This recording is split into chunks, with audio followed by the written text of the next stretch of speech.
Hello everyone. Today we will talk about how to fix the app of Speaky.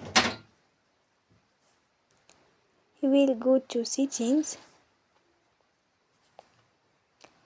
Then we click on apps.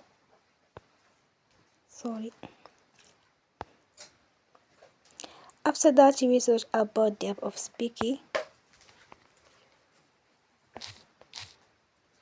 And you will click. Then we will on force stop. After that you will go to storage. On storage you will click on clear cache.